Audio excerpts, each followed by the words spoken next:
everybody, it's been a while. I am here to talk about nonviolent communication. My last video we left off in chapter 5. There was a lot to talk about in chapter 5, so we're going to continue. So this isn't from my improved quality of life page. I feel like every time I go on Facebook, there's a different platform for how the menu is and what I'm allowed to access, and nothing's kind of where I remember it being. It's only been like not that long, 2 weeks? So I wasn't able to find the live video button from my improved quality of life page. But was interesting was it looked like it was trying to get me to join a room, but because my improved quality of life, I don't know the logistics of it. It seemed like I have my professional Facebook profile and then my page, so that people that don't want to friend me on my professional profile can just follow my page and still get everything, the same stuff. In an anonymous way, and without me having to see, what's going on in their life. And I get that. Privacy, right? We all want a little bit of discretion. So I'm going to have to figure out how that works. I like the idea of having a room, but I think it's actually calling my professional profile to ask me to join the room. So that's confusing. I don't know how I'm going to navigate that, but I'm sure the solution will come if I just relax and let it come. So anyways, for now, this is how we're going to mitigate that. I'm gonna go from my professional profile and I guess send this over to that other profile until I can figure out where the live button is on my page, my improved quality of life page. Anyway, enough of that. Let's get to NVC by Marshall Rosenbergs, chapter 5. There's a lot that we discussed last time. I reviewed the video last night, so I would kind of have an idea of what's already been covered. And then today, when I was sitting down to see what we talk about today, I see this wonderful dialogue on starting on page 61 at the bottom, and it goes for a couple pages, and I really just wanted to spend the time to share it because it's a great model of how nonviolent communication works. So that's what I'd like to talk about during this session, during this live stream. So before we get to that, there was a summary that I read last time that I stopped before finishing because I felt like it was a different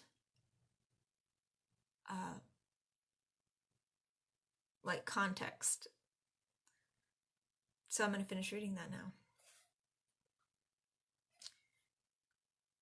In the course of developing emotional responsibility, most of us experience 3 stages.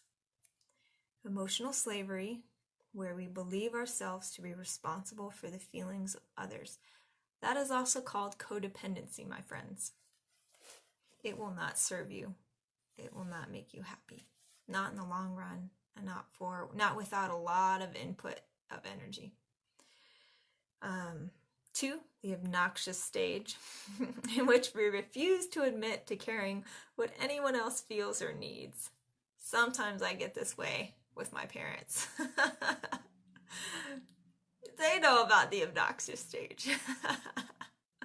But it is on the way. The pendulum swings, right? We go from one really out of balance over here to out of balance over here. In between the two, as we compare, we find the balance in the middle for us. So, which is 3. Emotional liberation, in which we fully accept responsibility for our own feelings, but not the feelings of others, while being aware that we can never meet our own needs at the expense of others. So this is interdependence that they're talking about. If I'm doing what I need to be responsible for my well-being and my happiness, and I can trust that you're doing that too, what keeps us both from being happy? Just us, just our individual selves. So that's where at the expense of others, that you never have to be, you never have to meet your needs at the expense of others. That's selfishness, right? When we talk about the stigma of selfishness, that's what we're talking about. So when you have a win-win-win, that kind of doesn't really include selfishness. When you're saying, it's okay for me to have my needs met, and it's okay for you to have your needs met, and I get the bigger question is, what if the needs are conflicting? Well, then somebody else is meant to step in and facilitate that need, or that person, there's something for that person to learn, or for you to learn. Like there's always something that's misunderstood or that needs to be completed for that process to balance. And sometimes it's just learning that you can say, this isn't the right situation for me. There's all these signs that it's not the right situation. So I'm going to go over here, somebody else will come in, and that situation will work the way it needs to.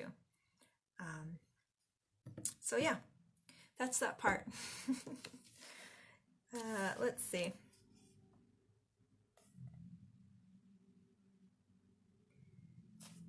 So I'm going to start reading this dialogue, and I'll stop when I feel inspired to share. But again, this is from the book Marshall Rosenbergs, NonViolent Communication, page 61 in my book. NVC in Action. It's called Bring Back the Stigma of Illegitimacy. So it's a story about two people that are going to, one, the student is actually going to do step number 4. So we talked about 4 steps. We talked about when we receive the blame and we blame ourselves, we personalize things, we take things personal. 2, when we blame others and we get angry and blame others. 3, when we use nonviolent communication and sense our own needs and what we're needing that's creating these feelings. And 4, when we also are doing nonviolent communication, we can sense the feelings and needs hidden in the other person's message. So this example is going to show us number 4. So, bring back the stigma of illegitimacy. A student in nonviolent communication volunteering at a food bank was shocked when an elderly coworker bust out from behind a newspaper. What we need to do in this country is bring back the stigma of illegitimacy. Right? The student's habitual reaction to this kind of statement would have been to say nothing, to judge the other person severely but silently, and eventually to process her own feelings safely away from the scene. So, it's probably what I would have done. If I felt overwhelmed by a reaction, that's exactly what I would have done. And then I would have gone back, processed it, figured out why I felt overwhelmed. And then I would have been in a place to do number 4, to go back and be like, okay, I have detached from the outcome of this, from what I think the meaning is. And now I can just actually listen and be here with this guy. And what he's really telling me is underneath this statement of bringing back illegitimacy. We're going to find out. It's like a treasure hunt. So here we go. This time, she remembered that she had the option of listening for the feelings and needs behind the words that shocked her. So now we're going to go into the student coworker dialogue here, back and forth. Student, first checking her guess as to what the coworker was observing. So she saw him with the newspaper. And she said, "Are you reading something about teenage pregnancies in the newspaper?" Coworker, "Yes, it's unbelievable how many of them are doing it." So here we got big behavior, right? Them are doing it. So instead of saying something like, it doesn't meet my need for people to have, well, we'll get to that part. Let's keep going. So the student, Now listening for the coworker's feeling and what unmet need might be giving rise to this feeling. So it's unbelievable how many of them are doing it. Feeling there, what's the need? Are you feeling alarmed because you'd like kids to have stable families? It could be many other things, but she's going for this one first. Of course, coworker, of course. Do you know my father would have killed me if I'd done anything like that? So you're student, so you're remembering how it was for the girls in your generation who got pregnant. So I'm assuming this is a coworker around like in the 50s. That was a big deal, getting pregnant and not being married. I mean, parents sent their kids away, their daughters away to these places to have babies anonymously and come back like nothing ever happened. I mean, talk about gaslighting. Talk about making something not okay to do. What kind of message are you sending, you know? And again, people did it for many reasons. There's no across-the-board reason. Sometimes maybe it was the stigma of the stigma. Maybe they still love their daughters, but they didn't want them to have to live with what the rest of society was going to project onto them. Maybe it was an unsuitable father, or, you know, there's a lot of things that we justify as love when we're fearful. We try to make the best decisions we can at the time with the information that we have. So, all right. Coworker, sure thing. We knew what would happen to us if we got pregnant. We were scared about it all the time. Not like these girls these days. So the student, are you annoyed that there is no fear of punishment for the girls who get pregnant these days? So that's pretty good, because he kind of says that, doesn't it? He said, we were scared about it all the time. Not like these girls these days. So right there he tells you. Coworker, well, at least fear and punishment worked. So it did, kind of.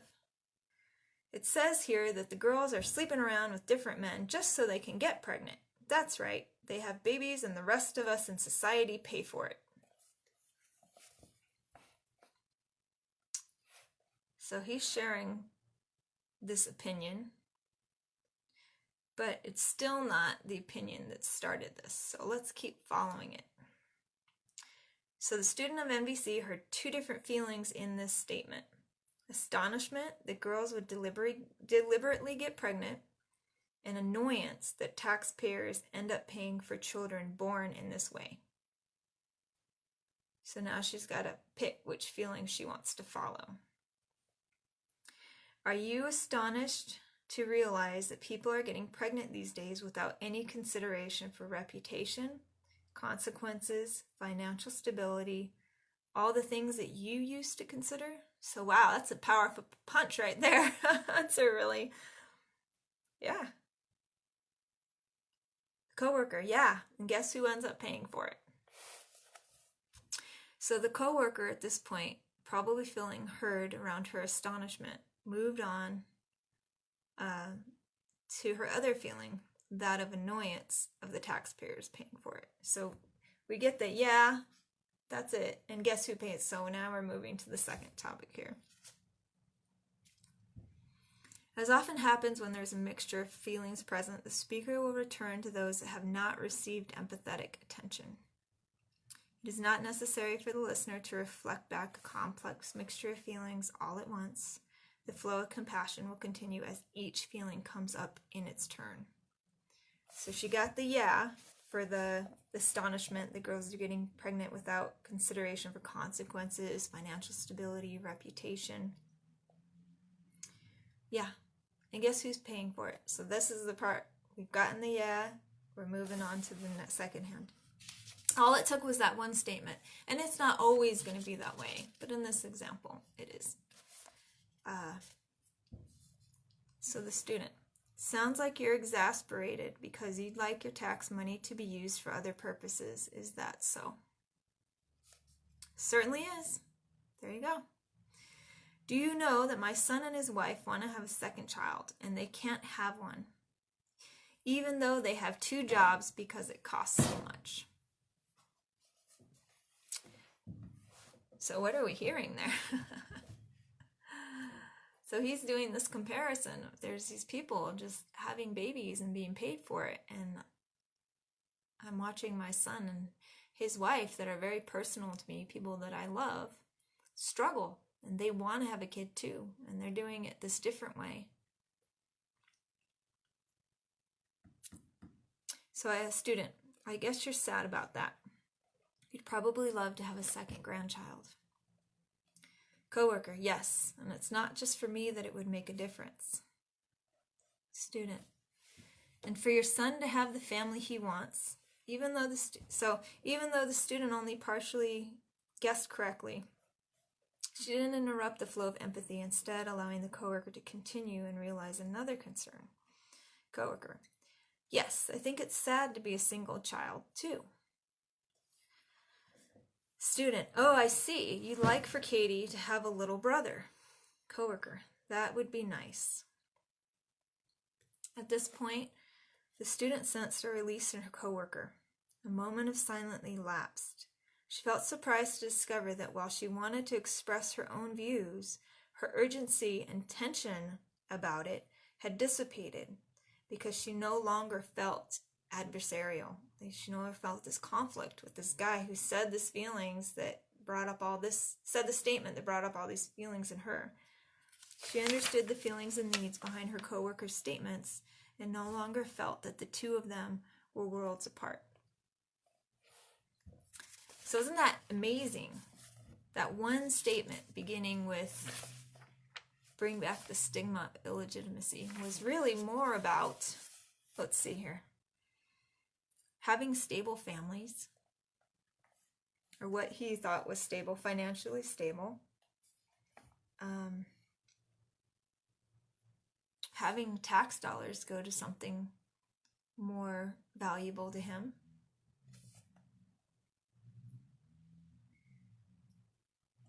So, and even more personal, that he wanted a second grandchild for his son and daughter-in-law and his niece, or no, grandchild, I guess. So there are a lot of layers there, aren't there? Hidden behind that anger and that statement. So you really, basically, that saying, take the time to see where people are coming from, that's really where he's coming from. So now that the student in this dialogue has, in essence, taken her judgment off of this guy and seen that she shares some of that value, she can see that concern. She understands, like, that compassion and understanding are really the same word, aren't they? She doesn't have to come at it in this, right, defense. She doesn't have to invest her energy in defense and attack. So now she's going to take her energy and do something else. She's going to do number 3, which is sense her own needs. Now that she understands that this guy isn't coming from a place that she originally thought. So she's going to share with him. And sometimes that helps with contrast.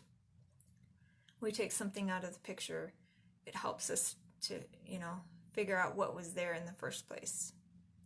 So the student, expressing herself using nonviolent communication and using all the 4 parts of the process, observation, feeling, need, and request, this is what she says.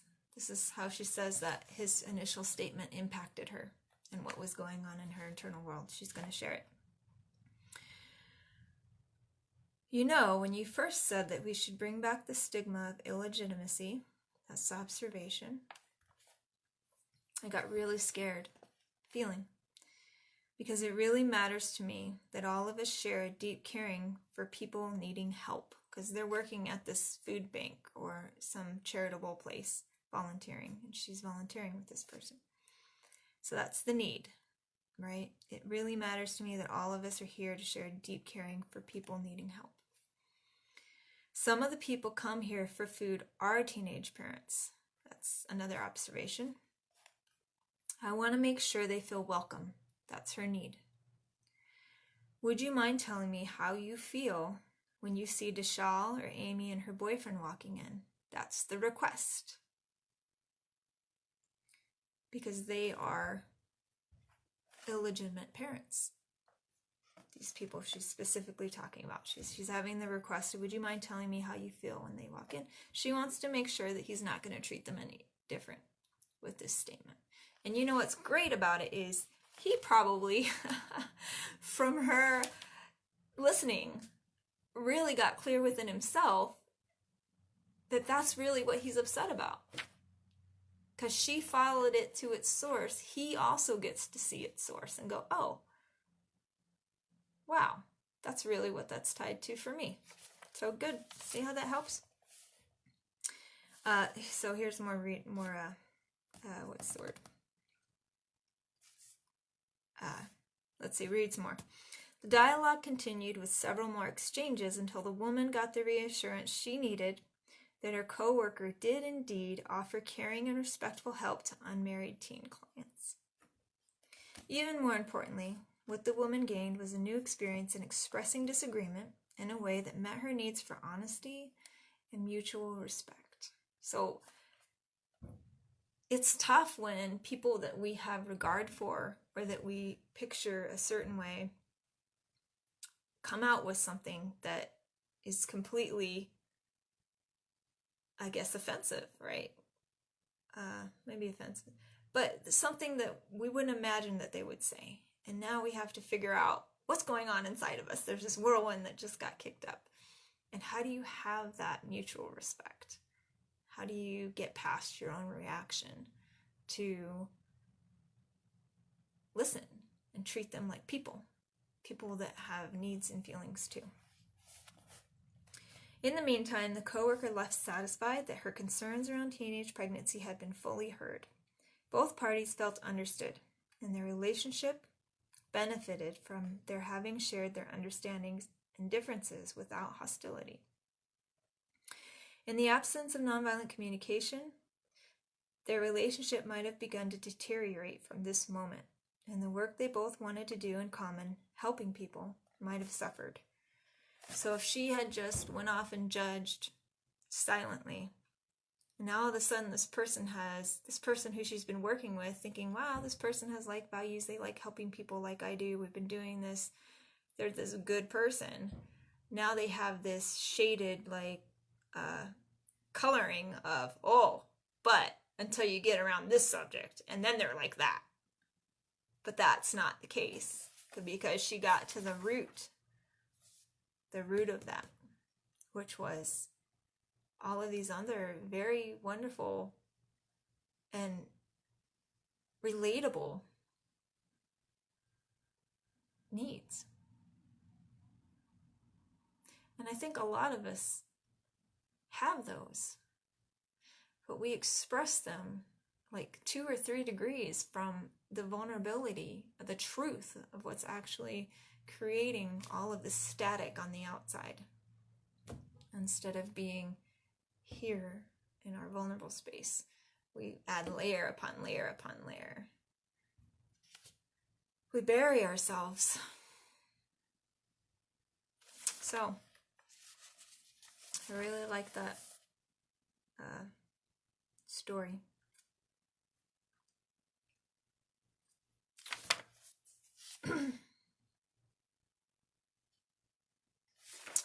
There's this other exercise here for acknowledging needs. It's to practice identifying needs.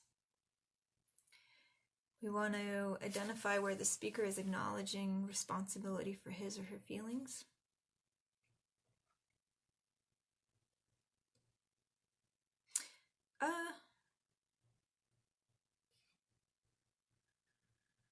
Let me see if I want to do that right now.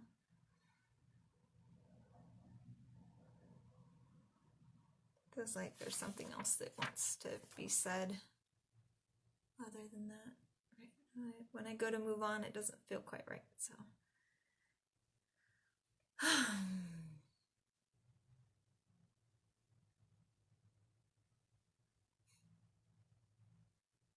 so the homework is, what are the layers that you put around yourself?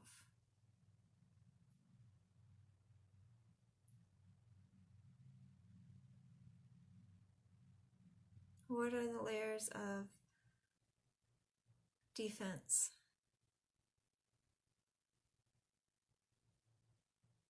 that keep people from really empathizing with you? And I can tell you right now, the biggest one that I felt when I started my spiritual process was vulnerability. I thought vulnerability was weakness and somebody would attack me. But the reality is it just made me attack everyone else, including myself. So if you feel attacked, that's why. Because you're actually attacking. And then everybody else is attacking. But there's an empowerment that happens when you realize that vulnerability is being at the problem and the solution.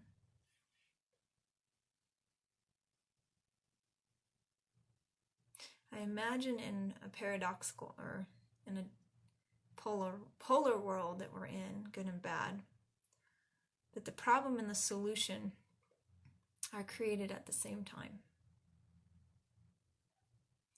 And what we see first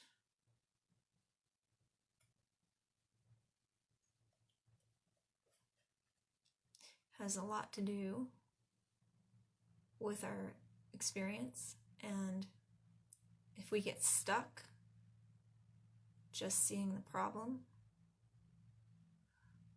we have to wait till the solution comes and hits us upside the head. Anyway, this is getting pretty metaphysical. Let's come back here. So chapter 5, talking about needs and values.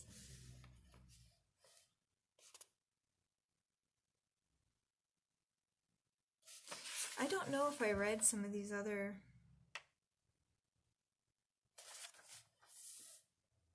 examples. This is an example on page 55. The pain of expressing our needs versus not expressing our needs, which can be painful as well.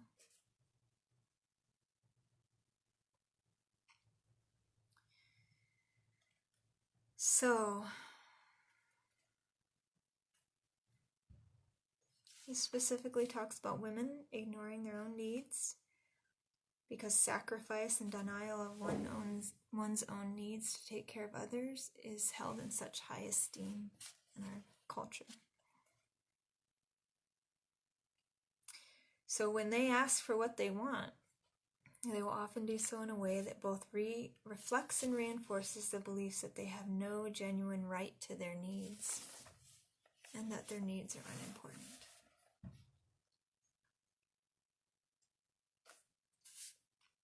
So I'd like to talk about something that I feel is obvious but covered over. The whole do as I say, not as I do. First of all, kids, you can't hide things from kids. Not really. Unless they don't want to see what you're hiding.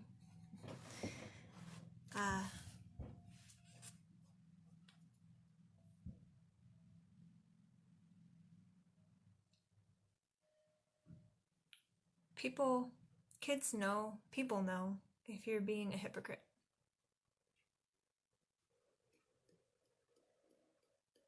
And hypocrisy is really just not taking the time. Well, some of it's denial, some of it's self-honesty. But I feel that hypocrisy gets a lot of momentum in our culture because we're just told how to live and what's right and what's wrong. And nobody ever goes through and really experiments or is allowed as kids to test out if that's true for them.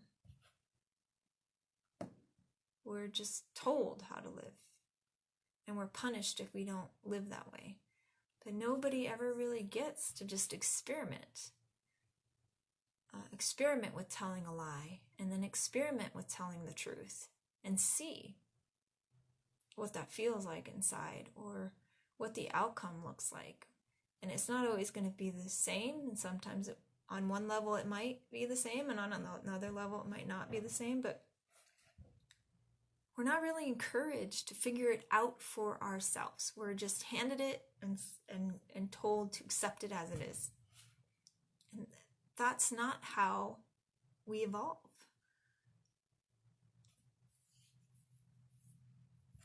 Now, there's certain things that works for.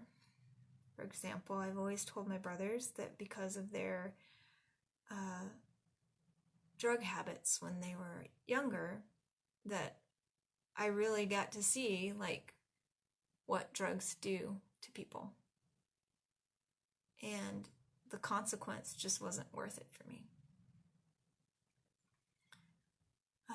And I imagine there's some part of me that's really never been programmed or wired that way either.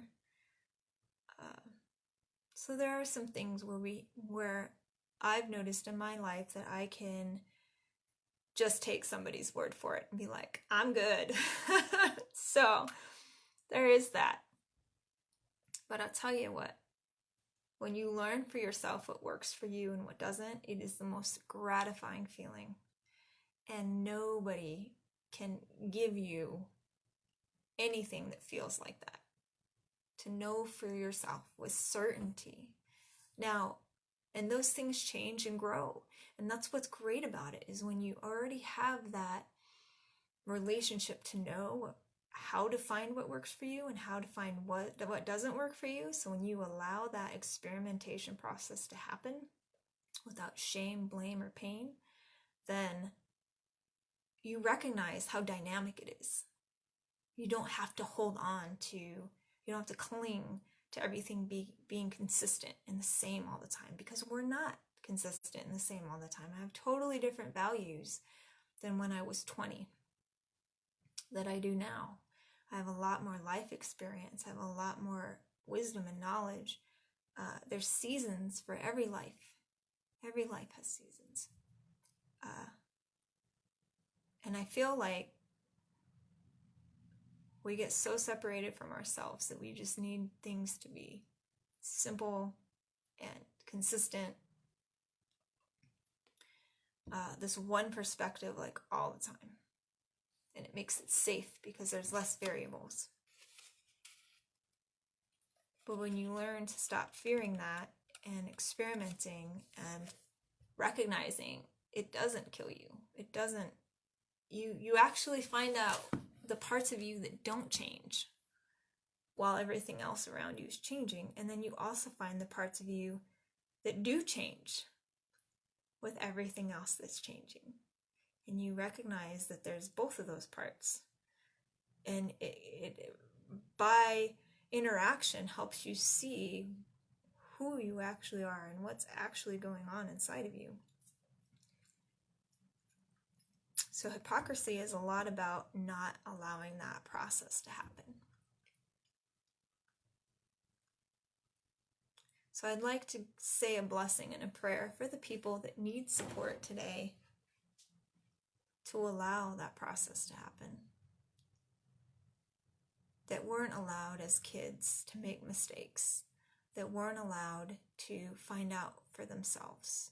That it wasn't okay for them to have the curiosity and innocence to explore what works for them and why. And that to have something be different than their parents. And sometimes you can still have the same agreement on something, but for different reasons.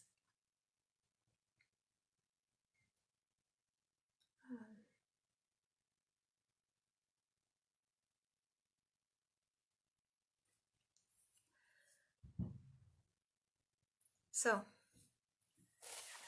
that's that little rant.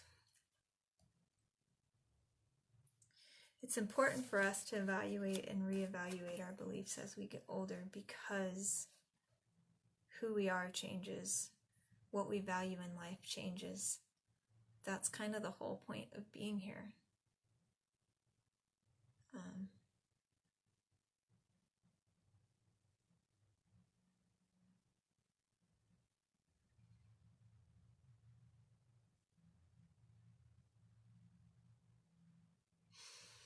So I invite you to celebrate that.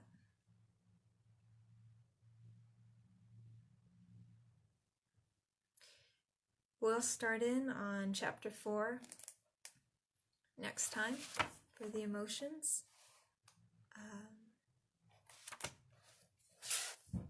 See how many layers you put between yourself and others, between yourself and yourself. I encourage you to follow your lines of your own trail, your own scavenger hunt to the source of what creates your anger, what creates your offense, and be vulnerable.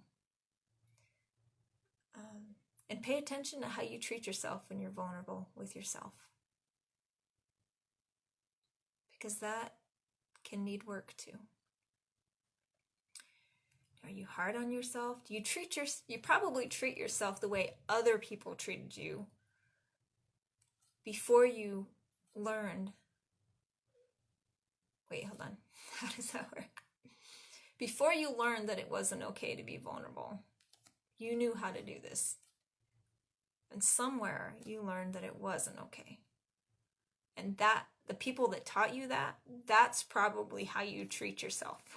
You like put a little meme of them inside your head to keep you from what actually felt like the most natural thing in the world. Because you said, "Oh crap, this isn't going down. People don't like this. I need a guard to make sure I don't do that again. Let's put that in place." So take that guard out. Let them know their job is complete. Because guess what? Source knows exactly how to make it the most easiest way. And it's all in there in your DNA. You couldn't get away from it if you tried. And all it takes is for you to just let go, like a heavy bag of bricks. Just open your hands. And there's lots of support out there for you if you ask for it. When you need support, just say, "I'm having a hard time. I need support. I can't do this on my own." That might be seen support. It might be unseen support. It may be a song that comes on the radio. It may be a bird that sits out your window.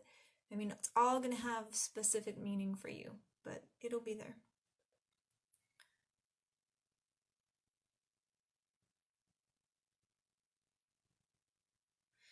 So, next week we'll do chapter 4 on feelings.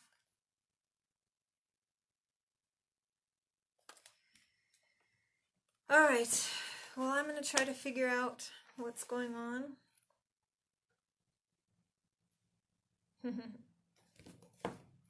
was reading what I wrote in this book when I first got it. I don't know how many years ago.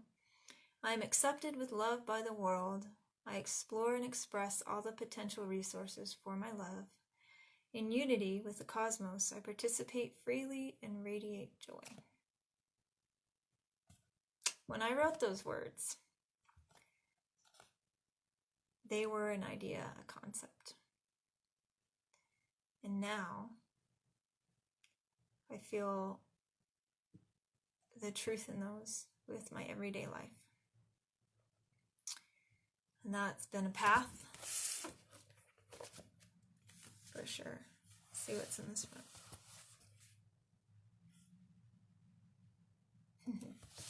Anyways,